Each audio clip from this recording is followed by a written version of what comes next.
Okay. सर्वप्रथम मी माझा परिचय देतो. माझं नाव दत्ता लक्ष्मण कंकाळ. मी एक शेतकरी आहे आणि शेतकरी असण्याचा मला सार्थ अभिमान आहे.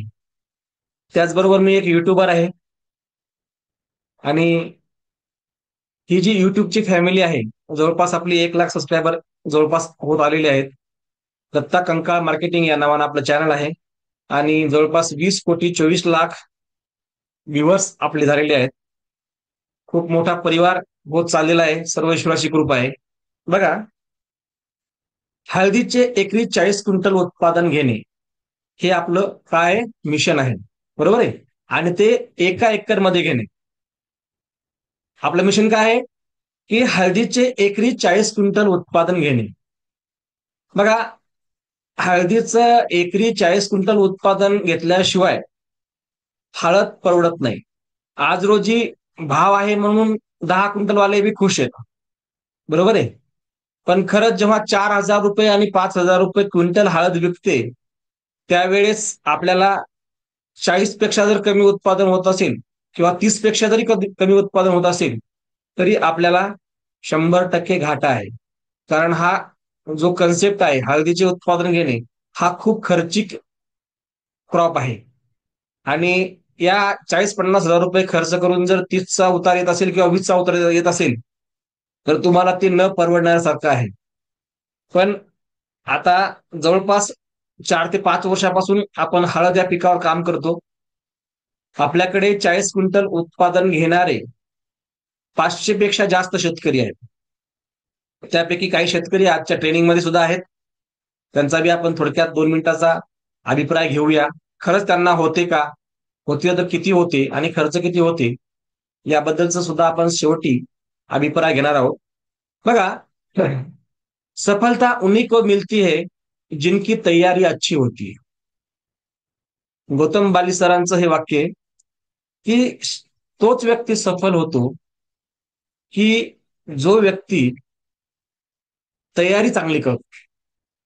आणि आपण 4-5 वर्षामध्ये एक जाणवलं की जो शेतकरी 100% हळदीला देतो, आम्ही सांगितलं त्या पद्धतीनं करून घेतो, स्वतः करतो, कुठं चुकला तर विचारतो आणि जी चूक झाली ती सुधारणा करून त्यामध्ये वेगवेगळे अनुभव आमच्यासोबत शेअर करतो. बघा, आम्ही कुठल्या शाळेत शिकलो नाहीये किंवा कुठल्या डिग्री आम्ही घेतलेली नाहीये. आमची आमचे जर खरे शिक्षक असतील तर हे शेतकरी आहेत. कारण प्रत्येक शेतकऱ्याकडून काहीतरी शिकायला मिळतं.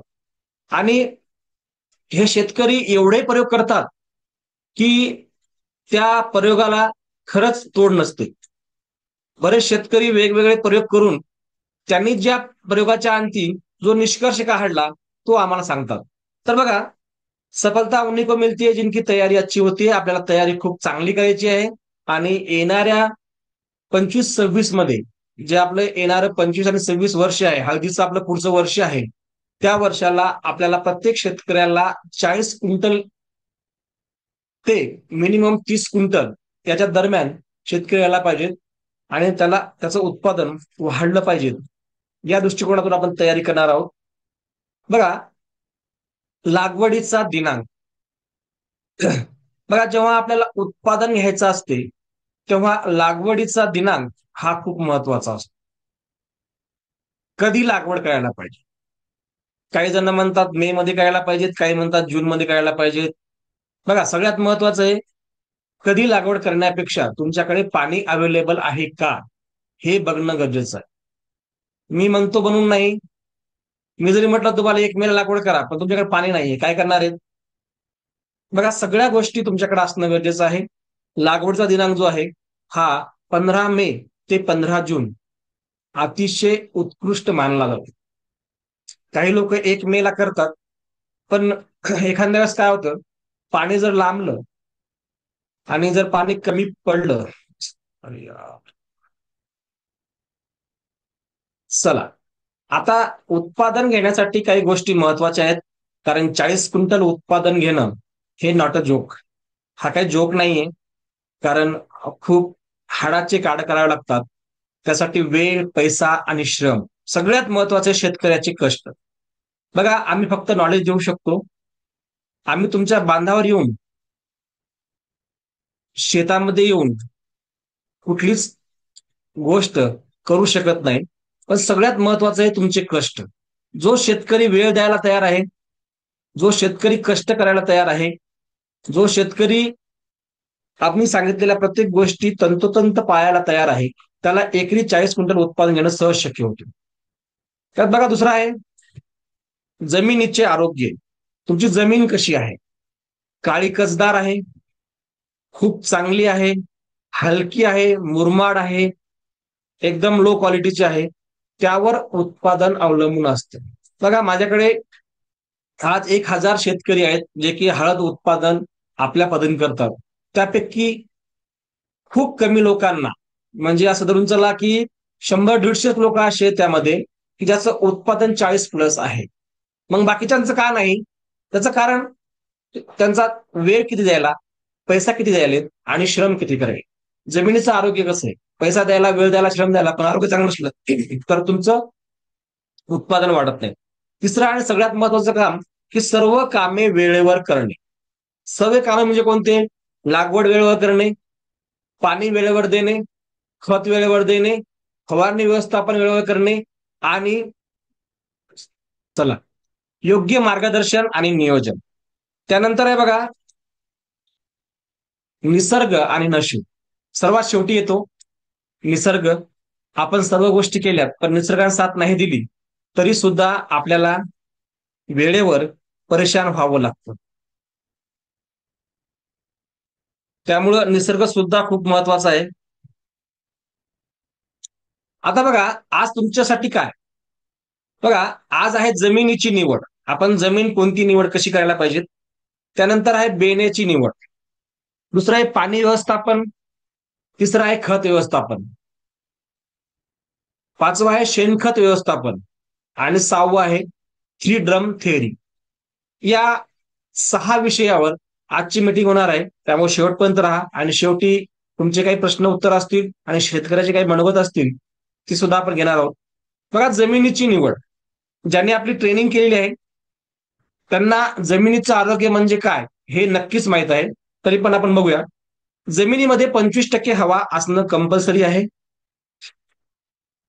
25% पाणी असणं गरजेचं आहे, 5% ऑर्गॅनिक कार्बन म्हणजे सेंद्रिय कर्ब असणं गरजेचं आहे आणि 45% मिनरल असणं गरजेचं आहे जर तुम्हाला एकरी 40 क्विंटल उत्पादन घ्यायचं असेल तर. आता हे शेतकऱ्याला, सर्वसामान्य शेतकऱ्याला समजणार पण नाही. आपण आपल्या भाषेत शिकूया, कारण ही झाली पुस्तकी भाषा. बघा, तुमची जमीन ही कशी असली पाहिजे. पहिली म्हणजे जमीन निवड करताना जमिनीची योग्य निवड कशी करायची की उत्तम निचरा होणारी जमीन या पिकासाठी पाहिजे. का पाहिजेत? कारण हे जमिनीतलं पीक आहे आणि जमिनीतल्या जेवढेही पिकं असतील, आलू, अद्रक, हळद किंवा जे बाकीचे जमिनीमध्ये जे पिकं उगवतात, भुईमुग, ह्यासारखे जे जमिनीमध्ये असलेले पिकं आहेत, याला निचरा होणारी जमीनच पाहिजे. जमीन भुसभुशीत असेल, निचरा होणारी असेल, पाणी धरून न ठेवणारी असेल तर अशा जमिनीमध्ये हे जमिनीतले पिकं जोमाने वाढत असतात, उत्पादन जास्त येत असतात. दुसरी गोष्ट आहे जमिनीचा सामू, ज्याला आपण पीएच म्हणतो, हा 6.5 ते 7.5 असणं गरजेचं आहे. उत्तम जर तुम्हाला हळदीचं उत्पादन घ्यायचं असेल तर 6.5 ते 7.5 सामू हा कंपल्सरी आहे. जमिनीचा ऑर्गॅनिक कार्बन आपण म्हणतो 5% असायला पाहिजे, पण 0.5%, कारण हे 5% तर कोणाचा राहिलाच नाहीये, पण 0.5% पेक्षा जास्त असणं गरजेचं आहे. त्यांनीच हळद घ्यावी, नाहीतर हळद घेऊ नये. कारण हळदीला यापेक्षा कमी जर पीएच ऑर्गॅनिक कार्बन, हळदीमध्ये जर जमिनीचा सेंद्रिय कर्ब 0.5 पेक्षा कमी असेल तर त्या ठिकाणी हळद कधीच 40 क्विंटल होऊ शकत नाही. तुम्ही कितीही खत टाका, कितीही जे बी काय करायचं ते करा, एवढं उत्पादन होऊ शकत नाही. त्याचबरोबर चुनखडी जमीन असेल तर हळद लावूच नका, कारण चुनखडी जमिनीमध्ये हळदीचं उत्पादन 25 क्विंटल पेक्षा जास्त होत नाही. हायेस्ट चांगली जमीन असेल, थोडीफार 10% जरी चुनखडी असेल तरी 25 पर्यंत होऊ शकतं. पण चुनखडी जमिनीमध्ये हळद या पिकाला, म्हणजे चुनखडी जमिनीमध्ये जेवढे जमिनीतले पिक आहेत तेवढे घेऊच नाही. त्याचबरोबर पाण्याचा टीडीएस आणि पीएच ह्या दोन्ही गोष्टी खूप महत्वाच्या आहेत. पाण्याचा पीएच हा सुद्धा 6.5 ते 7.5 असावा आणि टीडीएस जो असतो टोटल डिझॉल्व्ह सॉलिड हा 250 ते 500 पर्यंत असावा. त्यानंतर लागवडीचे अंतर, कारण लागवडीच्या अंतरावर सुद्धा खूप महत्वाचं आहे. बघा, लागवडीचं अंतर हे 2 बेड मधलं अंतर हे 5 फूट असणं कंपल्सरी आहे. 5 फूट. बघा, 2 बेड मधलं अंतर 5 फूट असलं पाहिजे. आणि एका बेडवर तुम्हाला 2 लाईनी आथरायच्या आहेत. सॉरी, ड्रिपची एक लाईन आथरायची आणि ड्रिपच्या दोन्ही साईडनं तुम्हाला 2 लाईन मध्ये आपलं हळकुंड लावायचं आहे. कारण हे बेड आहे आणि या बेडवर दोन्ही साईडनं जर झिगझॅग पद्धतीने लावलं तर खूप चांगलं उत्पादन मिळू शकतं. आता 2 बेड मधलं अंतर आणि 2 बियामधलं अंतर, म्हणजे तो आपल्या ज्या बिया असतात त्या 2 बियामधलं अंतर किती असायला पाहिजे? बघा, 6 इंच, कमीत कमी 6 ते 9 इंचापर्यंत अंतर असलं तर खूप चांगलं. कारण जेवढी आपली संख्या तेवढंच आपलं उत्पादन असतं. म्हणून आपण बंडा शक्यतो लावत नाही, कारण बंडा लावला तर तो उत्पादनामध्ये व्यवस्थित आहे पण त्याचं जे अंतर आहे ते व्यवस्थित होत नाही. प्लांट पॉप्युलेशन कमी होते म्हणून आपण बंड्यामध्ये थोडस लावायला नकोच म्हणतो. पण प्लांट पॉप्युलेशन सुद्धा खूप गरजेचं आहे. आता बघा, बेड बेड कसे पाडायचे, बेडची जाडी आणि 2 बेड मध्ये अंतर. बघा, हा तुमचा सपाट जमिनीवरचा एक बेड आहे. त्या बेडची जी उंची आहे, चला, बेडची उंची आणि जाडी किती असावी? बघा, सगळ्यात महत्वाचं आहे की जर जमीन तुमची काळी कसदार असेल आणि कधी काही जमिनीमध्ये पाणी साचत असेल तर त्या जमिनीची जी बेडची उंची आहे ही 1-1.5 फुटापर्यंत घ्यायला पाहिजे. जर जमीन तुमची पाणी निचरा होणारी नसेल तर, जास्त पाऊस झाला, पाणी साचत असेल तर त्या ठिकाणी बेडची जी उंची आहे 1.5 फूट असावी. पण जनरली जर बघायला तर आपण 1 फुटापेक्षा जास्त उंची नको. बघा, हे बेड आहे, या बेडची उंची, आणि जिथं जमीन खूपच दलदल आहे तिथं 1.5 फूट 2 फुटापर्यंत सुद्धा तुम्ही उंची घेऊ शकता. म्हणजे बेडची उंची आणि बेडची जाडी किती असावी, म्हणजे जी जाड असते बेड, बघा, या टोकापासून या टोकापर्यंत जाडी किती असावी? तर वरच्या बाजूला हा 2 फूट बेड असावा. वरच्या बाजूला 2 फूट बेड असावा. याचं कारण काय, की आपण जेव्हा 2 ओळी आपण त्या ठिकाणी लावतो तर 2 ओळीतलं अंतर हे 1 फूट असणं कंपल्सरी आहे. आणि एकूण अर्धा फूट आणि एकूण अर्धा फूट, म्हणजे ओळीच्या अर्धा अर्धा फूट एकूण असणं गरजेचं आहे. असं वरचा जो टॉप असतो हा टॉप हा 2-2.25 फुटापर्यंत असणं कंपल्सरी आहे. बरेच जण काय करतात, टॉप असा उभा करतात आणि त्याला थोडस मारतात आणि नंतर कुठेतरी कोसून देतात. असं करू नका.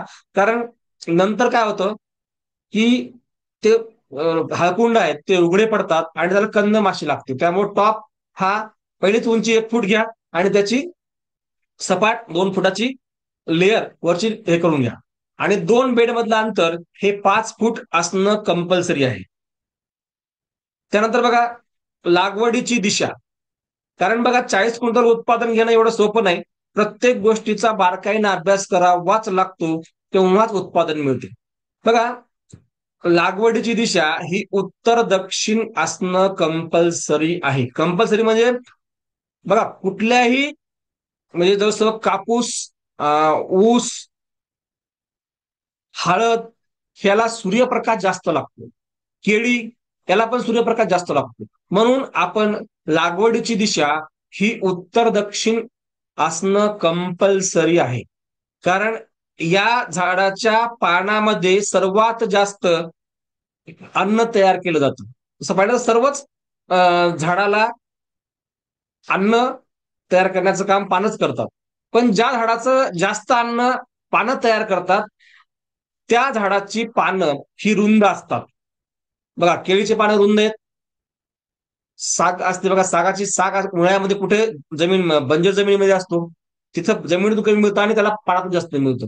म्हणून साग असेल किंवा जे बी मोठाले पानं असतात त्या सर्व, आता बघा, कापसाला पण पानं असे मोठमोठाले असतात. त्या काय तुरीवाणी बारीक असतात का? नाही. तुरीला खूप कमी सूर्यप्रकाश लागतो म्हणून बारीक पान आहेत. बघा निसर्गाची ही सगळी संरचना तशी झालेली आहे. त्यामुळं याला सूर्यप्रकाश जास्त लागतो. हळद या पिकाला सर्वात जास्त सूर्यप्रकाश लागतो. त्यामुळं आपल्याला लागवडीची दिशा उत्तर दक्षिण असणं गरजेचं आहे. कारण क्लोरोफिलच्या माध्यमातून हे पान अन्न तयार करतं. बघा एक पान हे 700 ग्राम वजन देतं. एक पान हे 700 ग्राम वाळून आपल्याला हळद मिळते. म्हणजे तुमच्या हळदीला पानं किती आहेत त्यावरून त्याचं खालचं उत्पादन तुम्हाला मिळू शकतं. आपण अंदाज काढू शकतो. एक पान 700 ग्राम, एक पान 700 ग्राम, एक पान 700 ग्राम, या पद्धतीने तुम्ही त्याचं कॅल्क्युलेशन करून उत्पादन काढू शकता. आता लागवडीची दिशा उत्तर दक्षिणच का याचं कारण तुम्हाला सांगतो. बघा पूर्वेला सूर्य उगवला आणि हे तुमचं झाड आहे, काय होणार? पूर्वेकडून सूर्य पश्चिमेला मावळणार. बघा या ठिकाणी बघा, ही पश्चिम दिशा आहे. या साईडनं सूर्यप्रकाश लागला, या साईडनं सूर्यप्रकाश लागला, म्हणजे झाडाच्या दोन्हीही बाजूनं झाडाला सूर्यप्रकाश लाभला. बरोबर आहे. आता जर तुम्ही उभी लाईन केली, अशी उभी, आणि सूर्य समजा डायरेक्ट चालला असा, तर काय होईल? या मधल्या झाडाला काय होईल? सावली पडेल, है ना. म्हणून आपल्याला सूर्य हा असा आला पाहिजे, सरळ, असा नको. बरोबर आहे. त्यामुळं सूर्याची दिशा आणि आपल्या लागवडीची दिशा ही विरुद्ध असली पाहिजे. म्हणजे उत्तर दक्षिण लागवड करा, सरळ सरळ डोकं जास्त लावू नका. दुसरं आहे बेने निवड. बेने कसे असावे? बघा तुमच्यासाठी स्पेशल बेन आणलं मी माझ्या शेतातून. याला म्हणतात जेठा गड्डा. दिसला? हा जेठा गड्डा आहे, हे सगळ्याला माहिती आहे. पण हळद हे म्हणून, हळकुंड आहे म्हणून असं म्हणतात की हे हळद आहे, हळद आहे, हळद आहे. पण याच्यामध्ये सुद्धा काही प्रकार आहेत. त्याला जेठा गड्डा म्हणतात. हा 50 ग्राम वजनाचा असला पाहिजे. लागवड करायची असेल तर तुम्हाला कमीत कमी 50 ग्रामचा जेठा गड्डा असणं गरजेचं आहे. दुसरा आहे बघा मातृकंद. बरोबर आहे. हा आहे मातृकंद. बघा दिसतो तुम्हाला माझ्या हातामध्ये? हा मातृकंद आहे. बरोबर आहे. आणि हा सुद्धा एक मातृकंद आहे, ज्याला हे फिंगर आहेत. बरोबर आहे. त्या फिंगरला काय म्हणतात? हळकुंड, है ना. हळकुंड, हे जे बारकाले बारकाले असतात ते हळकुंड. आणि हे आहे मातृकंद उभा, हे सुद्धा काय तर हळकुंड आहे. बघा यामध्ये हा जो मातृकंद आहे, हा हा मातृकंद तुमचा किमान 40 ग्रामचा असला पाहिजे. जेठा गड्डा हा 50 ग्रामचा असला पाहिजे. आणि आपले जे हे फिंगर आहेत, हळकुंड आहेत, यामधले आता बघा या ठिकाणी 3 हळकुंड आहेत. हा हळकुंड सुद्धा लागू शकतो, हा हळकुंड सुद्धा लागू शकतो, आणि हा हळकुंड सुद्धा लागू शकतो. याला सुद्धा हे कोंब येऊ शकतो. पण इकडल्या साईडला बघा, हा 2 जे हळकुंड आहेत, हे हळकुंड लागतील, कधी लागणार पण नाहीत, आणि याचं झाड सुद्धा मोठं होणार नाही. म्हणजे किमान तुमचं 30 ग्राम 40 ग्राम पेक्षा वजन जास्त असलेलेच बेन निवडायचे. हे जे बारकाले आहेत शक्यतो निवडूच नका. यातला फक्त हा एक निवडला तरी चालतो, किंवा दुसरा निवडला तरी चालतो, पण हा तिसरा चालत नाही. म्हणजे या पद्धतीनं तुम्हाला बेन निवडणं खूप गरजेचं. कारण आता सध्या सगळे लोक बेन निवडायला, आणि शक्यतोवर ज्यांच्याकडून बेन घेता त्यांना सांगा बाबा 500 एक्स्ट्रा घे, पण मला निवडून बेन दे. कारण बेन हे खूप महत्वाचं आहे. तुम्ही 10 क्विंटल बेन टाकलं, पण त्यामध्ये जर हे बारकालेच जास्त असले तर एक एकच कोंब निघतो, आणि तो कोंब सशक्त राहत नाही. त्या कोंबाला किमान 5 फुटव्यापासून 9 फुटव्यापर्यंत फुटवे फुटले पाहिजे. आता हे फुटवे कसे फुटतात बघा. आता हा जर मधला आपण घेतला, कुठला? हा जर मधला घेतला तर याला लेअर आहेत बघा, 1 2 3 4 5 6 7 8 9 10 11. आता याला 11 लेअर आहेत. त्या 11 लेअर मधून तुम्हाला 11 फुटवे फुटण्याची ताकद या मदर कंदामध्ये आहे.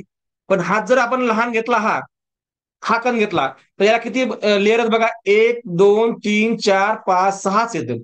आता 6 पैकी 3च उगवले समजा, तर याला 2 किंवा 3च कोंब येतील, फुटवे येतील. म्हणजे हा येऊ शकतो. पण याच्यापेक्षा पुढे जर गेलो आपण, तर 1 2 3 4 5 याला आहेत, पण हे बारीक असल्यामुळे हे उगवतील याची गॅरंटी नाही. म्हणजे याची जाडी पण खूप महत्वाची आहे. चला, हे झालं आपलं बेन कसं निवडायचं. दुसरं आहे जेठागड्डा, घ्यायचा का नाही घ्यायचा.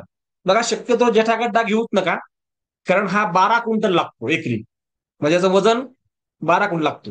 आणि जेठागड्डा हा आपण जेव्हा उकडतो तेव्हा जास्त वजन देतो, म्हणजे इकडचं पण नुकसान होते आणि इकडचं पण नुकसान होते. त्यामुळे जेठागड्डा शक्यतो निवडायचा नाही. काय निवडायचंय, शेंग निवडायची, ही शेंग. बरोबर आहे. तरी शेंग निवडणं खूप गरजेचं आहे. त्यानंतर सगळ्यात महत्वाचं, जर तुम्हाला प्लॉट यशस्वी करायचा असेल तर निरोगी प्लॉट मधलं बेनं घ्या. आता का घ्या, बघा, जर पहिल्या प्लॉटमध्ये हुमणी आळी आली असेल तर तुम्ही ज्या प्लॉट मधून बेनं आणलं त्या प्लॉटमध्ये हुमणी आळीचे अंडे या बेण्यासोबत येतात म्हणजे येतात.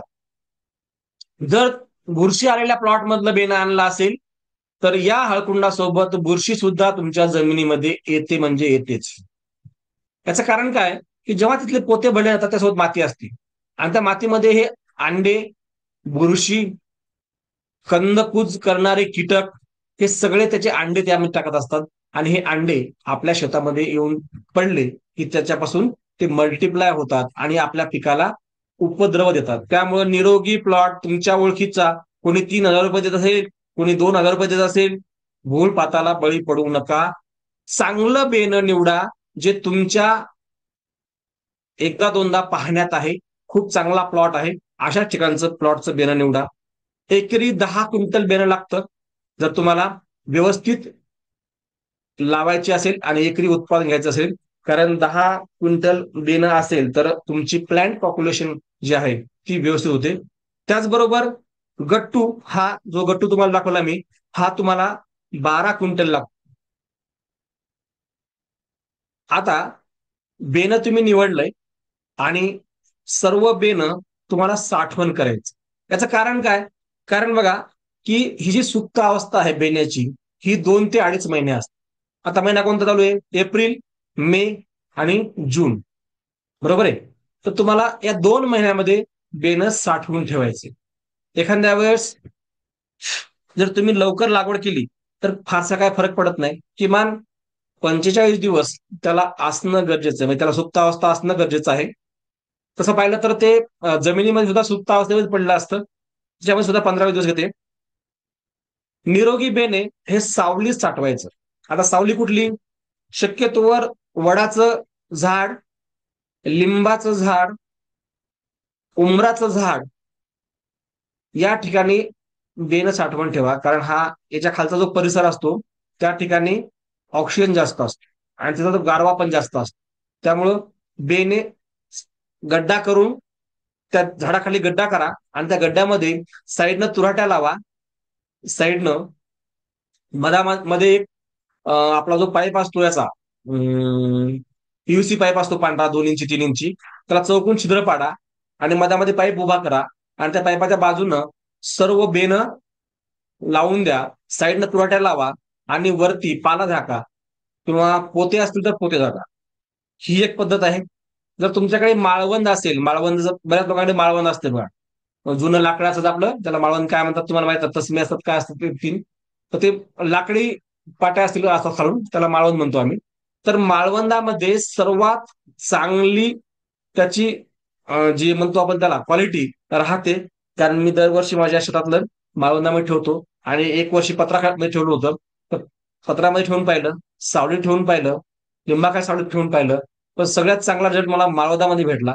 कारण तिथं टेम्परेचर आहे ते मेंटेन राहते आणि बाहेरचं जे आहे गड्ड्यामधलं एखाद्या वेळेस जास्त टेम्परेचर झालं तर ते प्रॉब्लेम येऊ शकतो. पण तुमच्याकडे नसेल माळवेत तर झाडाच्या सावलीमध्ये साठवण ठेवा. आता बघा, साठवणीपूर्वी या पूर्ण याला पूर्ण बेण्याला ट्रायकोड्रामाच्या द्रावणामध्ये बुडून घ्या किंवा त्यावर स्प्रे मारा. बऱ्याच वेळेस बुडवणं होत नाही तर आपला ट्रायकोडर्मा घ्यायचंय, 50% ट्रायकोडर्मा आणि 50% पाणी घ्या आणि जेवढं तुम्ही बेनं आणलं त्या बेण्यावर एकदा दोनदा फवारा आणि नंतर त्याला सुकू द्या, ड्राय होऊ द्या आणि नंतर साठवण करा. आणि जो तुम्ही ज्या गड्ड्यामध्ये तुम्ही बेनं ठेवत आहात त्या गड्ड्यामध्ये सर्व बाजूला भिंतीला त्या तुराट्यावर खाली जमिनीवर हा ट्रायकोडर्माचा स्प्रे करा. सोबत त्याच्या ट्रायकोडर्मा, ॲग्री-82 आणि नीम ऑइल या तिन्हीचा स्प्रे स्प्रे घ्यायचा आपल्याला. नुसतं ट्रायकोडर्मा घ्यायचं नाही, कारण जमिनीमधली बुरशी त्या याला लागू नये आणि पाल्याचं आच्छादन आपल्याला करायचं आहे. त्यानंतर बेणे प्रक्रिया कशी करायची बघा. बेणे प्रक्रिया तुम्हाला दोनदा करायची आहे. पहिली म्हणजे बेन साठवताना तुम्हाला सांगितलं आता त्याप्रमाणे स्प्रे मारा किंवा पाण्यातून बुडवून घ्या, चांगलं वाळू द्या आणि नंतर स्प्रे करा. दुसरी आहे लावतानाची बीज प्रक्रिया. जेव्हा तुम्हाला हळद लागवड करायची आहे तेव्हा तुम्हाला बेने प्रक्रिया करायची आहे. त्यासाठी काय करायचंय, 50 लिटर पाणी घ्यायचंय आणि 100 ml ॲग्री-82 घ्यायचंय, नीम ऑइल घ्यायचंय तुम्हाला 250 ml आणि ट्रायकोडर्मा घ्यायचं तुम्हाला 50 लिटर. आता हे 50 लिटर कसं घेणार, कारण आपण या एका पॉकेटमध्ये 100 लिटर तयार करतो. त्यातलं 50 लिटर घ्या आणि 100 लिटर द्रावणमध्ये बुडून पूर्ण 10 क्विंटल बेनं आपल्याला बुडून काढायचं आहे. तर तेवढं लागतं 100%. किंवा मग तुम्ही असंही करू शकता, एखाद्या वेळेस बऱ्याच वेळा असं होतं की जेव्हा आपण ते बुजवत राहतो तेव्हा पाणी कमी होतं. मग काय करायचं, थोडंसं या याच्यामध्ये जे द्रावण आहे, 100 लिटर द्रावण तुम्ही तयार केलं असेल ते पुन्हा वाढवा, काही हरकत नाही. आणि उरलेलं द्रावण फेकून देऊ नका. त्याच्यामध्ये पुन्हा पाणी टाका, थोडासा गूळ टाका आणि थोडंसं आलू टाका. त्याला पुन्हा मल्टिप्लाय होऊ द्या, कारण बरेचसे जीवाणू पुढे गेलेले असतात, पाणी मागायला असते. तर अशा वेळेस त्याला मल्टिप्लाय होऊ द्या आणि ते उरलेलं पाणी जे आहे ते पाणी सरळ आपल्या ड्रिपने पुन्हा जमिनीमध्ये सोडून द्या, कारण ते काही खराब झालेलं पाणी नसतं. बीज प्रक्रिया खूप महत्वाची आहे, कारण जर आपण हळकुंडालाच जर आपली जी सेना आहे, म्हणजे बुरशीला मारणारे जे ट्रायकोडर्मा आहे, हे जर आपण हळकुंडासोबतच सोबत जर टाकला, तर जेव्हा हे जमिनीमध्ये जातं तेव्हा हळकुंडाच्या भोवती त्याची एक बॅक्टेरियल कॉलनी तयार करतं आणि त्या हळकुंडाला कुठलीच बुरशी लागू देत नाही. बऱ्याच वेळेस असं होतं की जेव्हा आपण जमिनीमध्ये हळकुंड टाकतो तेव्हा तिथलं जे मॉइश्चर असतं, तिथलं जे दमटपणा असतो, तिथं बुरशी तयार होते आणि त्या बुरशीमुळं बऱ्याच वेळेस आपल्याला ते पूर्ण काळ झालेलं दिसतं किंवा कुठं बऱ्याच वेळेस जखमा झालेल्या असतात बघा. आता हे बघा, हे हळकुंड आहे, याला हे आपण इकडलं साईडचं हळकुंड तोडलं जातं. तर हे हळकुंड तोडल्यानंतर त्याला जखम झालेली असते. त्या जखमेमध्ये सुद्धा बुरशी होऊ शकते आणि हे काळं पडू शकते. पण ट्रायकोडर्मामध्ये जेव्हा आपण बुडवतो तेव्हा याला या जखमेवर जे बुरशी आहे, हानिकारक बुरशी आहे, त्या हानिकारक बुरशीला ते नष्ट करतं. त्यामुळे ट्रायकोडर्मा कंपल्सरी. नीम ऑइल उत्तम बुरशीनाशक आहे, उत्तम कीटकनाशक आहे. त्यासोबत किडा पण येणार नाही. जमिनीमध्ये अनेक प्रकारचे कीड असतात, ते या हळकुंडाला डंख मारण्याचं, तोडण्याचं कारण बनू शकतं. त्यामुळे नीम ऑइल मारा, ॲग्री-82 मारलं काही विशेष नाही. यानंतर बघा खत व्यवस्थापन. बघा, खत व्यवस्थापनामध्ये हे जे हळद पीक आहे, या हळद पिकासाठी आपल्याला नत्र, स्फुरद, पालाश हा किती लागतो बघा. हळदीला सर्वात जास्त लागतो नत्र. नत्र हा 80% लागतो. स्फुरद हा 50%, पालाश 50%. आता याचं जर आपण किलोमध्ये जर गणित बघितलं तर युरिया जो असतो आपल्याला युरिया वापरायचा नाहीये, पण युरिया म्हणून सांगतो तुम्हाला. तर युरिया हा 109 किलो किंवा 10 किलो घ्यावा लागतो. सिंगल सुपर फॉस्फेट 313 किलो घ्यावं लागतं आणि एमओपी म्युरेट ऑफ पोटॅश हा 75 किलो घ्यावा लागतो. ॲव्हरेज जर आपण काढलं तर ह्या सगळ्या गोष्टीचं ॲव्हरेज काढलं तर कसं येते बघा. 2 बॅग, 2.5 बॅग आपला urea, 6.5 bag single super phosphate आणि 2 बॅग एमओपी, असं याचं नियोजन आहे. आणि हे सगळं मटेरियल 90 दिवसाच्या अगोदर जमिनीमध्ये गेलं पाहिजे. म्हणजे लागवडीपासून 90 दिवसाच्या आत याचं पूर्ण नियोजन आपण केलं पाहिजेत आणि 3 हप्त्यामध्ये किंवा 2 याच्यामध्ये आपण 90 दिवसाच्या आत हा सगळा डोस जमिनीमध्ये सोडला गेला पाहिजे. आता बघा बेसल डोस मध्ये काय वापरायचं, हे झालं आपलं कॅल्क्युलेशन की बा एवढं पाहिजे. मग द्यायचं कसं बघा. पहिला आहे सिंगल सुपरफॉस्फेट.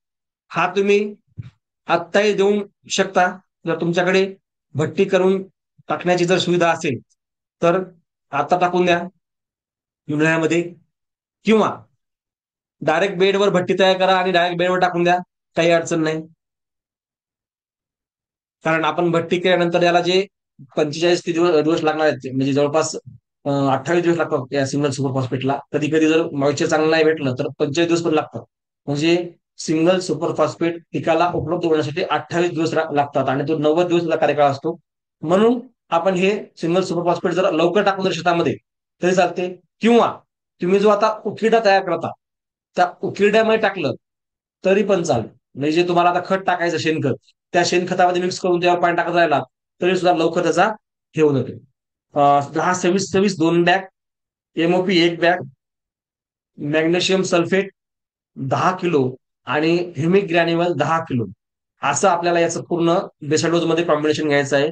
आणि हे सगळे खत मिक्स करायचे आणि याची भट्टी तयार करायची. याच्यासोबत 10 किलो पेंड आणि 1 किलो पोटॅशियम ह्युमेट हे एकत्र करायचं. भट्टी कशी तयार करायची तुम्हाला माहिती आहे.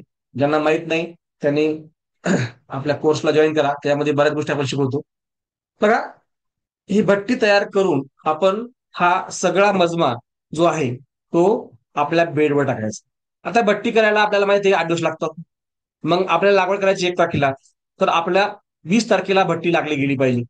आपल्याला लागवड करायची 15 तारखेला, तर त्यापासून 10 दिवस अगोदर आपल्याला भट्टी लावली गेली पाहिजे.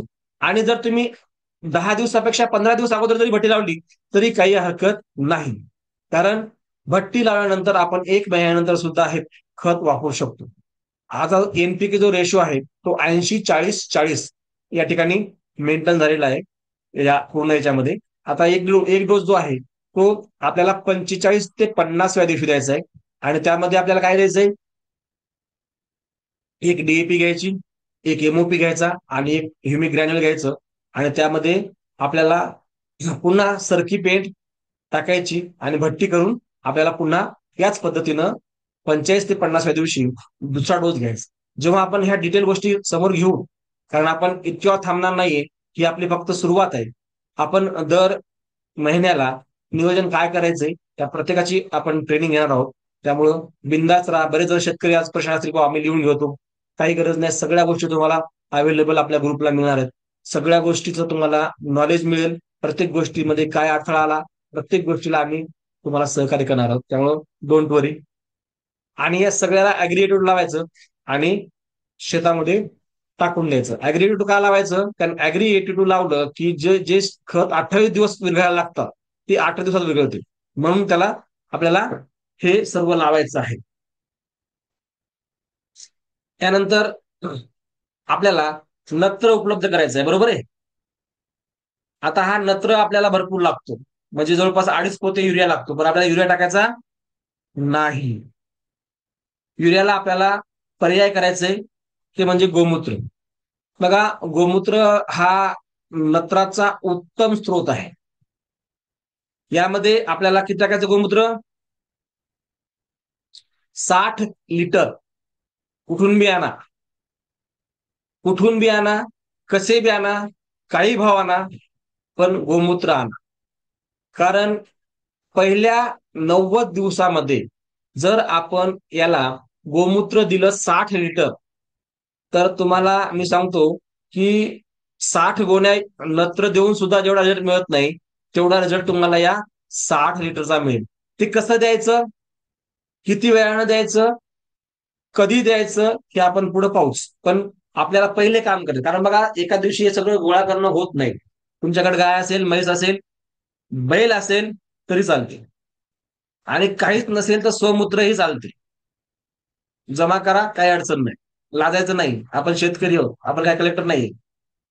तर गोमूत्र, स्वमूत्र, बैलाचं मूत्र, म्हशीचं मूत्र, कुठलंही मूत्र जमा करा. 60 लिटर आपल्याला पाहिजे पहिल्या 30 दिवसाचं. नंतर तुम्ही राहिलेल्या 180 दिवसामध्ये सगळं 20 लिटर टाकलं तरी चालते, किंवा नाही टाकलं तरी चालते, कारण नत्राची गरज ही सुरुवातीच्या काळामध्ये जास्त असते. चला, नत्राचा आपण हे केलं. त्याचबरोबर दुसरा एक फोकस काय आपल्या नत्राचा, कारण एवढा होणार नाहीये. आपल्याला हवेमध्ये 78% नत्र आहे, बरोबर आहे. यातले नत्र विरघळणारे जीवाणू आपल्याकडे 3 आहेत, आणि हे तिन्ही जीवाणू आपल्याला कंपल्सरी टाकायचे. दर महिन्याला सॉइल इन्हॅन्सरचं 1 पॉकेट आपल्याला टाकायचं आहे. बघा, ज्याने ज्याने गेल्या वर्षी आम्ही 2 महिन्याला 1 पॉकेट टाकलं ते 30 ते 40च्या दरम्यान राहिले, आणि ज्यांना आम्ही दर महिन्याला 1 पॉकेट दिलं ते 35 प्लस राहिले. हा त्यामधला दुवा आहे. दोघां बघा काही ठिकाणी तर असे 4 एकर वाले शेतकरी आहेत माझ्याकडे. 2 एकरला आपण एक एक पॉकेट टाकलं आणि एका महिन्याला, आणि दुसऱ्या 2 एकरला आम्ही 2 महिन्याला एक पॉकेट टाकलं, आणि तिसऱ्या याच्यामध्ये आम्ही सर्व 3च पॉकेट वापरली. त्यामध्ये सुद्धा फरक दिसला आम्हाला. का? जितकं टाकसाल तेवढं तुम्हाला उपलब्ध होईल, बाकी काहीच नाही. आणि हे जीवाणू काय आहेत? जमिनीमधला नत्र, स्फुरद, पालाश पिकाला उपलब्ध करून देणारे जीवाणू आहेत. त्यामुळं आपण जो रेशो मेंटेन करणार आहे आपला 80-50-45, हा जो रेशो आहे, हा आपल्याला मेंटेन करण्यासाठी हे जीवाणू सगळ्यात जास्त मदत करणार आहे. कारण तुम्ही कितीही खत टाका, तेवढा मेंटेन होतच नाही. त्याचं कारण काय? आपण बघितलं जमिनीच्या आरोग्यामध्ये जमिनीचा ईसी चांगला असला पाहिजे, जमिनीचा पीएच चांगला असला पाहिजे, जमिनीचा ऑर्गॅनिक कार्बन चांगला असला पाहिजे, आणि जमिनीचा सगळ्यात महत्वाचा म्हणजे जे इलेक्ट्रिक कंडक्टिव्हिटी ईसी म्हणतो आपण, तो पण चांगला असला पाहिजे. तेव्हा कुठंतरी हे लागू होतात. म्हणजे आपलं नत्र 50% लागू होतं, 50% वाया जातं. स्फुरद 35% लागू होतं, 54 टक्के 55% काय होतो? वाया जातो. अं, आपला पालाश पालाश काय 20% लागू होतो, 80% वाया जातो. कधी? हे 20% लागू होण्यासाठी तुला कंडिशन चांगली पाहिजे, आपण आपल्या ट्रेनिंगमध्ये सांगत असतो. तर ह्या गोष्टी सर्व शेतकऱ्याला माहित आहेत. त्यामुळं आपल्याला ह्या गोष्टी करणं गरजेचं आहे, की जीवाणूवर जास्त भर घालणं गरजेचं आहे. त्यानंतर बघा खत व्यवस्थापनामध्ये स्फुरद. आता जो स्फुरद आहे, हा जवळपास 4 ते 5 बॅग आपण सुरुवातीला टाकल्यात. पण जर तुम्ही पीएसबी जीवाणू टाकले सोबत, तरच हे आपल्याला या 5वी बॅगचा फायदा होणार आहे. नाहीतर ह्या 5 बॅग टाकून सुद्धा ऑलरेडी जमिनीमध्ये बराच स्फुरद पडू नये, तो सुद्धा उपलब्ध होत नाही. म्हणून पीएसबी जीवाणू आपल्याला कंपल्सरी टाकावे लागतात. हे सुद्धा टाकणं कंपल्सरी आहे. त्यानंतर बघा आपल्याला ह्या गोष्टी तयारी करायची. 3 ड्रम तुम्हाला घ्यायचे. हा ड्रम काही ठिकाणी 800 रुपयाला मिळतो, काही ठिकाणी 1000 रुपयाला मिळतो, काही ठिकाणी 1500 रुपयाला भेटतो. क्वालिटीवर अवलंबून आहे. पण कारंजा लाडला हा ड्रम 850 रुपयामध्ये भेटतो.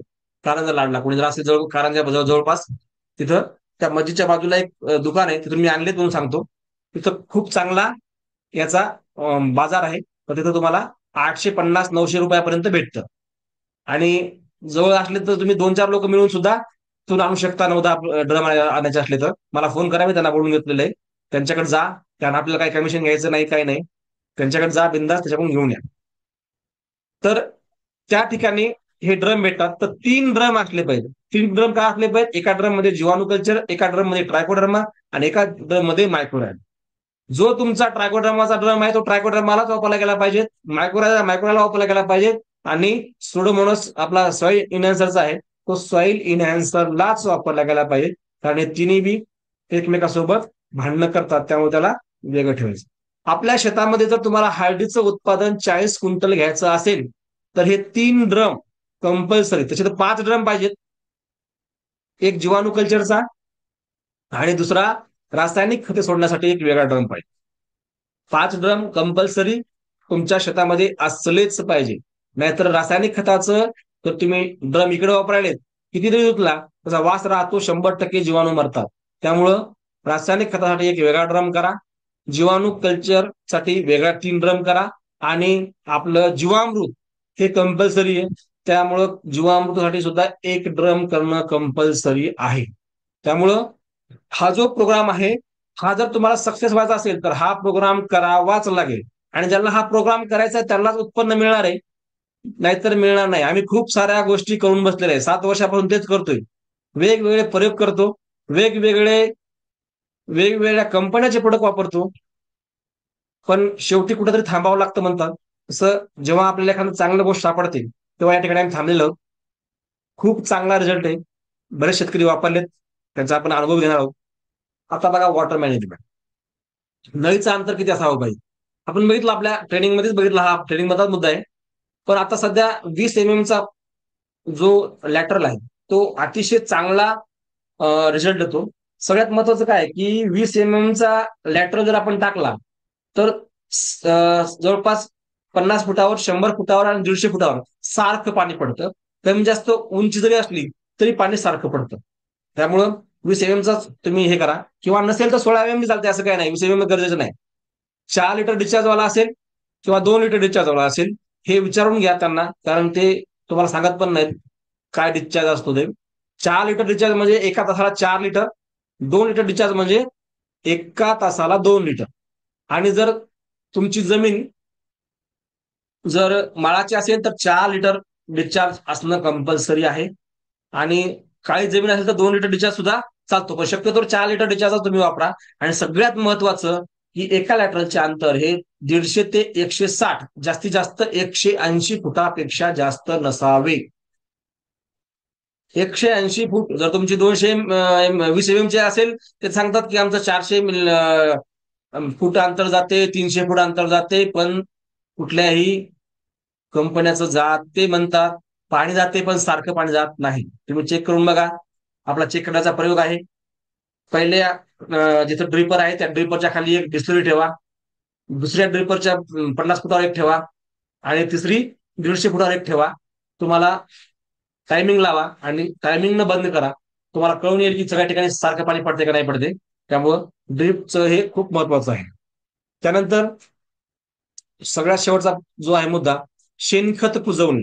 बघा, शेणखत कुजवण्यासाठी आपल्याकडे सॉइल इन्हॅन्सर नावाचा हा प्रोडक्ट आहे, ज्यामध्ये डिकम्पोजर, सोडोमोनस, हे डिकम्पोजर पूर्ण कंपोस्ट करण्यासाठी, आणि सोडोमोनस हे शेणखतामध्ये जी हानिकारक बुरशी आहे तिला मारण्यासाठी काम करतं. त्याचबरोबर एनपीके जीवाणू सुद्धा आपल्या शेणाला डिकम्पोज करतात, ते सुद्धा डिकम्पोज मध्ये मोडतात.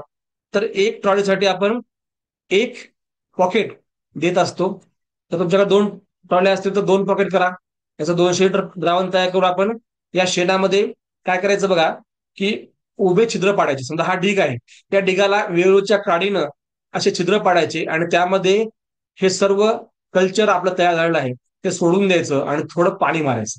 पाणी एवढं मारायचं की पाणी त्या ढिगाच्या बाहेर गेलं नाही पाहिजे, आणि याला काय म्हणू आपण त्याला, एकदम वरचा थर वाळला पण नाही पाहिजे. म्हणजे पाणी हे मोजकच मारायचं. बघा, तसं पाहिलं तर 45 दिवसामध्येच हे शेण एकदम पत्तीसारखं तयार होतं. पण आपण 60 दिवसाचा जर अवधी घेतला तरी चालेल. म्हणजे आपल्या बेसल डोस टाकल्यानंतर सुद्धा तुम्ही जर वाटलं तुम्हाला की बाबा आता आपल्याला लागवड केली 15 मेला, मग हे आपण शेणखत तयार होत नाही आपलं, तर काय हरकत नाही.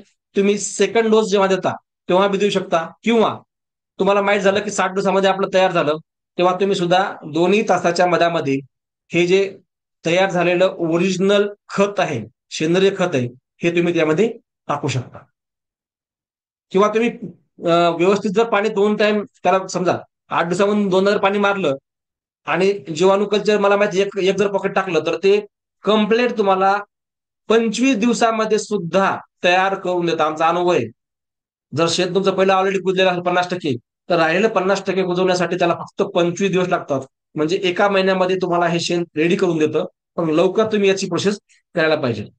आता बघा, हे काय आहे तुम्हाला सांगतो. हे वापरायचे कसे. त्याच्यामध्ये रायझोबियम आहे, अझोटोबॅक्टर आहे, आणि अझोस्पिरिडियम, जे तुम्हाला नत्र विघळणारे जीवाणू, पण हे सुद्धा आपल्या डिकम्पोज करण्यामध्ये काम करतात. मध विघळणारे जीवाणू, पालाश विघळणारे जीवाणू, आणि झिंक विघळणारे जीवाणू, हे सुद्धा डिकम्पोजिंगचं काम करतात. सुडोमोनस बुरशीनाशक आहे, आणि सगळ्यात महत्वाचा डिकम्पोजर हा जो जीवाणू आहे तो आपल्या पूर्ण जे खत आहे त्याला डिकम्पोज करण्याचं काम करत असतं. त्यामुळं हे पकड तुम्ही वापरा. त्यानंतर जीवाणू कसं बनवायचं तुम्हाला माहिती आहे बऱ्याच जणांना, तरी पण सांगतो. हे बघा, 200 लिटर पाणी घ्या, 2 किलो गुळ घ्या, 2 लिटर ताक घ्या, 8 दिवस भिजत ठेवा, आणि दिवसातून 2 वेळा काडीने हलवा. काडी काढून ठेवा बाजूला, आणि 10व्या दिवशी हे तुमच्या उकरड्यामध्ये वेळूचे छिद्र पाडून त्या छिद्रामध्ये सोडून द्या. आणि जवळपास हा प्रोग्राम 60 दिवस जर ठेवला, म्हणजे 25-30 दिवसापासून 60 दिवसापर्यंत कधी बी तयार होऊ शकते. शेण किती कुजले हे खूप महत्वाचं आहे. त्यानुसार तुम्हाला त्याचं नियोजन करायचं आहे. बघा, अर्धवट कुजलेले शेणखत हे विष आहे आपल्या शरीरासाठी. काय आहे? विष आहे. का आहे? का कुजवायची गरज आहे? त्याचं पहिलं कारण की जमिनीचा पोत जर तुम्हाला दुरुस्त करायचा असेल, तर 100% कुजलेलं शेणखतच वापरायचं. पण जर तुम्हाला पोत बिघडवायचा असेल तर तुम्ही अर्धवट कुजलेलं शेणखत वापरू शकता. दुसरी गोष्ट, जमिनीचा ऑर्गॅनिक कार्बन जो आहे त्याची लेवल जर तुम्हाला वाढवायची असेल तर 100% कुजलेलं शेणखतच वापरा. अर्धवट कुजलेलं शेणखत वापरू नका. त्याचबरोबर हुमणी आळी जर तुम्हाला होऊ द्यायची नसेल तुमच्या जमिनीमध्ये, कारण सर्वात जास्त हळदीला यावर्षी हुमणी आळीमुळे एवढी हळद किडलेली निघालेली आहे. आता बरेच शेतकरी तुमच्याकडे आहेत की ज्यांची 50% हळद ही किडलेली निघालेली आहे. त्याचं कारण हुमणी आळी, त्याचबरोबर कंदमाशी, है का नाही, वेगवेगळे कीटक त्यामध्ये असतात. ते तुम्हाला हुमणी अर्धवट कुजलेल्या शेणावर जास्त राहते किंवा ते तयार होते. या हुमणीला अर्धवट कुजलेलं शेणखत जास्त आवडते, त्यामुळे ती खाण्यासाठी कुठेही असू द्या तिला वास लागला की ती तिथे बरोबर हजर होते. त्यामुळं हुमणी आळीचे अंडे सुद्धा हुमणी त्याच ठिकाणी अंडे देते ज्या ठिकाणी अर्धवट कुजलेलं शेण आहे. कारण अर्धवट कुजलेल्या शेणामध्येच त्याला ते खायला चांगलं वाटतं. काय वाटतं माहित नाही, पण तो त्याचा आवडता पदार्थ. त्यामुळे जिथं अर्धवट शेण कुजलेलं आहे तुम्ही प्रयोग करून बघा, तिथं हुमणी ऑटोमॅटिक येते. दुसरा एक, बुरशी लागत नाही. जर तुम्ही 100% शेण कुजवलं असेल तर बुरशी नावाची चीज नाही. बघा बऱ्याच वेळेस काय होतं, हळदीचे पानं पिवळे पडतात, करपतात, शेंडे करपतात, पानाच्या कडा करपतात. मग आपण सोड बुरशी सोड बुरशी सोड बुरशी, या कंपनीचा आण त्या कंपनीचा आण, सगळं टाकू टाकू बेजार होते, तरी पण प्रॉब्लेम सॉल्व्ह होत नाही. कुठलेही ट्रायकोडर्मा काम करत नाहीयेत किंवा कुठलंही बी बायोमिक्स काम करत नाहीये किंवा कुठलंच तुम्हाला प्रोडक्ट काम करत नाही. तेव्हा जेव्हा शेणखत अर्धवट कुजल्यानंतर जी बुरशी लागते त्यासाठी. त्यामुळं बुरशी लागूच नाही, तुमचा एकही हळदीचं पान करपूच नाही, तुम्हाला असं वाटत असेल तर पहिले शेणखत 100% कुजवा.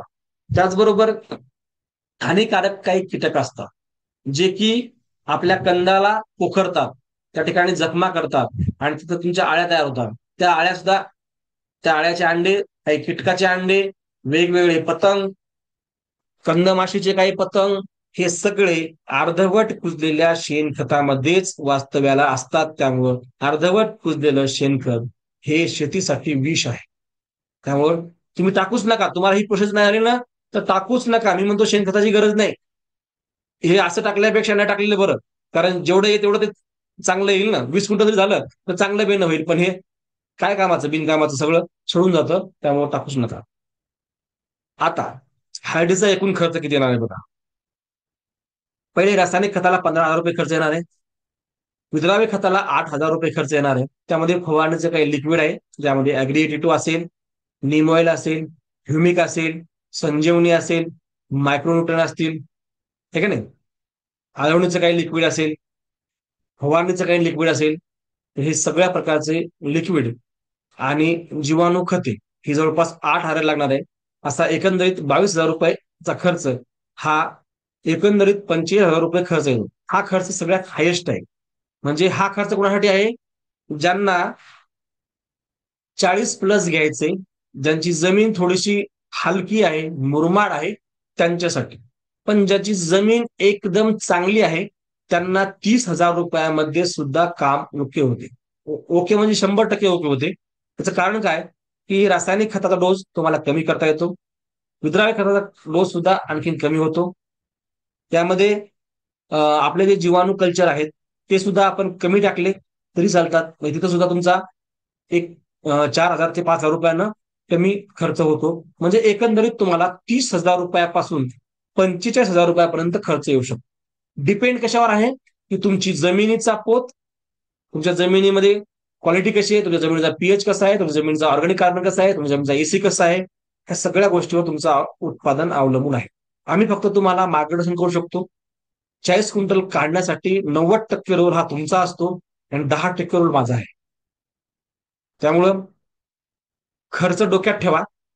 आपल्याला खर्च करायचा आहे 45,000 रुपये.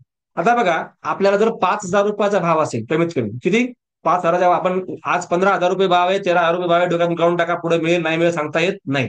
पण आज कमीत कमी जर आपण बघितलं तर 5,000 रुपयाप्रमाणे 4×5 = 20, 40 क्विंटल जर उत्पादन झालं तर 2 लाखाचा आरामशीर नफा होऊ शकतो. त्यातला 50,000 रुपये खर्च पकडा, बाकीचा खर्च 5-10 हे 45 झाला तर पुन्हा 5-10 हजार रुपये काढणीमध्ये, याच्यामध्ये 60,000 रुपये 70,000 रुपये खर्च येऊ शकतो. कारण मी शेतकरी, मला माहिती काय होतं ते. हे सांगण्याच्या गोष्टी असतात.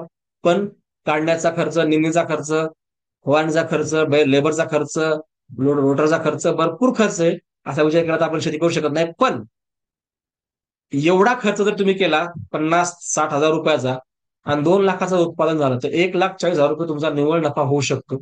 आणि जर नशीब चांगला असेल, बाजारभाव चांगला असेल, आजच्या भावाने जर विचार केला, तर आपण 10चा जरी भाव धरला आजचा, जवळपास आपलं 40 क्विंटल झाली, तर 4 लाखाची हळद आरामशीर आपल्याला होते. 4 लाखामध्ये तुमचा 70,000 रुपये जरी खर्च झाला, तर 3,30,000 रुपये तुमचं निव्वळ नफा मिळू शकते.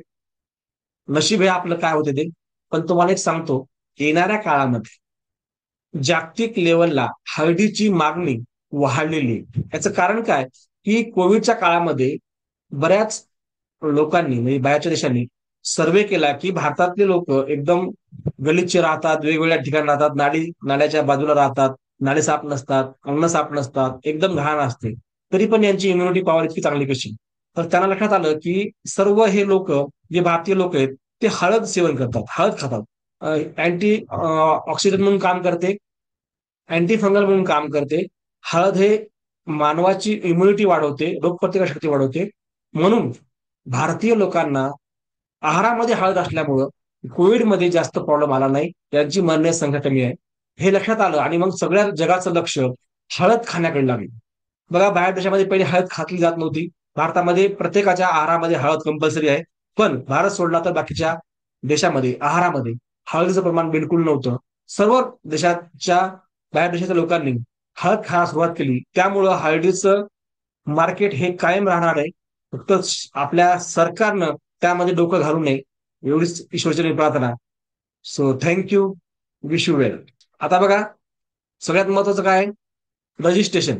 ज्यांना आपल्या पद्धतीने हळद करायची, त्यांनी नाव नोंदणी करा. तुमचं नाव, कोणतं गाव आहे, तालुका, जिल्हा, मोबाईल नंबर आणि तुमच्याकडे किती एकर क्षेत्र आहे. मला जवळपास 55 लोकांची यादी झालेली आहे, ज्यांनी आपल्या ग्रुपला नाव आणि हे नाव टाकलेलं आहे, नोंदणी केलेली आहे. पण बऱ्याच लोकांचं नोंदणी झाली नसेल किंवा मीटिंग उशिरा जॉईन केली असेल, तर अशा शेतकऱ्यांनी या माझ्या ग्रुपवर किंवा तुमच्या ग्रुपवर, पर्सनल ग्रुपवर कुठेही टाका, तुमचं नाव गाव पूर्ण डिटेल टाकून द्या, म्हणजे मी तुमचं यादीमध्ये नाव घेईन. आणि इच्छा असेल तरच करा, काही जबरदस्ती नाही. उत्पादन घ्यायचं असेल तर सोबत या, उत्पादन घ्यायचं नसेल, आहे तेच चालू द्यायचं असेल, तर बेस्ट ऑफ द लक. ठीक आहे नाही. बघा, त्यानंतर ज्यांना 100% करायचंय त्यांच्यासाठी काय असणार आहे बघा, आपल्याला या हळद पिकानुसार आपल्याला शेड्यूल दिलं जाईल. आपली जी 15 मे ते 15 जून या दरम्यान ज्यांची लागवड होईल, त्यांचा लागवडचा दिनांक आणि बाकीच्या सगळ्या गोष्टी आपण हे करूया. तर काय होणार आहे, आपण कन्सल्टन्सी घेणार आहेत. कन्सल्टन्सीचा कुठलाही पैसा घेणार नाहीये, बरोबर आहे. दर महिन्याला आपण झूम घेणार आहेत. त्या दर महिन्याच्या झूम मध्ये या महिन्यामध्ये आपल्याला कोणकोणत्या गोष्टी करायच्या, त्यानुसार आपण या अशी आज जी मीटिंग घेतली त्याच पद्धतीची मीटिंग घेऊन या महिन्यामध्ये आपल्याला कोणकोणती कामं करायची, कोणतं खत टाकायचं, कोणतं फवारणी करायची, कोणती ड्रिचिंग करायची, हे सगळं शेड्यूल त्या महिन्याच्या पुरतं दिलं जाईल.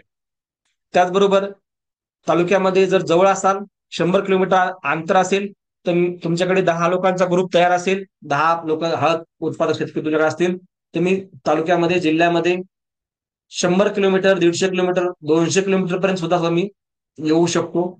फक्त तुम्हाला 10 लोकांचा ग्रुप तयार करावा लागेल. 10 लोकांचा ग्रुप यासाठी तयार करा की मला जर 100 किलोमीटर यायचं असेल, तर मला नक्कीच पेट्रोल लागणार आहे 2,000 रुपयाचं. आणि 10 लोकांचा ग्रुप असेल तर 200 जर केले तर तुम्हाला लोड येणार नाही. म्हणून हा खटाटोप आहे, बाकी काही नाही. त्यामध्ये पीक पाहणी, मार्गदर्शन स्पॉटवर करू. आणि सगळ्यात महत्वाचं काय, जर पहिल्या व्हिजिटमध्ये जर आलो मी, तर माती परीक्षण, तुमचं पाणी परीक्षण हे तुम्हाला मी करून देईन. त्याचबरोबर त्या जमिनीमध्ये तुम्हाला काय करायचंय, आणखीन खत किती टाकायचं, कमी करायचं का जास्त करायचं, हे सुद्धा आपण त्या ठिकाणी नियोजन केलं जाईल. पाण्याचा टीडीएस, पाण्याचा पीएच, जमिनीचा पीएच हे आपण मोजूया. ऑर्गॅनिक कार्बन सुद्धा मला मोजता येतो. कसा मोजता येतो ते सांग, तुम्हाला माहिती आहे, मी इथे आल्यावर तुम्हाला प्रॅक्टिकल दाखवेल. ऑर्गॅनिक कार्बन कसं आहे ते बघूया. जमिनीमध्ये स्फुरद जास्त आहे, पालाश जास्त आहे का, नत्र जास्त आहे, ते पण मी तुम्हाला सांगतो. कारण जमिनीमध्ये जेव्हा आपण जमिनीवर पाय ठेवतो तेव्हा कळतं जमिनीमध्ये काय आहे, जमिनीचा वाल घेतला की कळतं. झाडाकडे पाहिलं, जमिनीच्या ज्या जमिनीवर झाडं आहेत त्या जमिनीच्या झाडाकडे पाहिलं की सांगू शकतो की जमिनीमध्ये काय असू शकते, स्फुरद जास्त आहे, पाला जास्त आहे का नत्र जास्त आहे. हे सगळ्या गोष्टी प्रॅक्टिकल नॉलेजच्या आहेत, त्यामुळे तेवढ्या गोष्टी होतात. 100% ग्रुप तयार करा. 10 शेतकऱ्याचा ग्रुप तयार केला तर मी दर महिन्याला तुमच्या गावामध्ये व्हिजिट पण देऊ शकतो. नाव नोंदणीसाठी आपल्याला फक्त 100 शेतकरी लागतात. आता या ग्रुपमध्ये जवळपास 60-70 लोकांची नाव नोंद झालेली आहे. कारण आपण या झूम वेबिनारमध्ये 100 पेक्षा जास्त शेतकरी होऊ शकत नाही. तर 100 पेक्षा जास्त शेतकरी झाले तर मला 2 बॅच कराव्या लागतील. आणि मला वाटतं यावर्षी 100% 2च बॅच होतील. कारण हे फक्त आता हे माझा जो जुना आहे, जुने शेतकरी आहेत त्याचे काही 4-5 लोकांनाच आपण फक्त आमंत्रण दिलेलं आहे. सगळे जवळपास नवीन शेतकरी आहेत. So thank you. विश यू वेल. मित्रांनो, कोणी जाऊ नका. कारण आता सगळ्यात महत्वाचं आहे, काही लोकांचा अभिप्राय आपल्याला घ्यायचा आहे.